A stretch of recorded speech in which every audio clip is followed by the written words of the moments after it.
সম্মানিত ভিউয়ার্স, আজকে আপনাদেরকে দেখাচ্ছি কাকরোল গাছ। দেখেন, সব হচ্ছে ঝুলন্ত কাকরোল। এটা হচ্ছে গ্রামের বাড়িতে। আপনারা চাইলে এভাবে কাকরোল গাছ রোপণ করতে পারেন। একদম সুন্দর পরিবেশে এভাবে একটা মাচা বানাবেন, মাচা একটা তৈরি করবেন।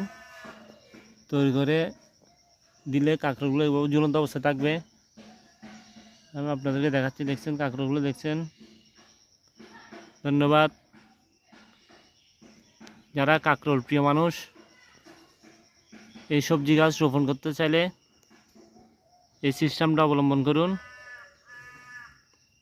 ভিডিওটা সবাইকে শেয়ার করে দিন, যাতে সবাই দেখে উদ্বুদ্ধ হয় এবং এভাবে সবজি গাছ রোপণ করতে পারে। ধন্যবাদ, ভালো থাকবেন।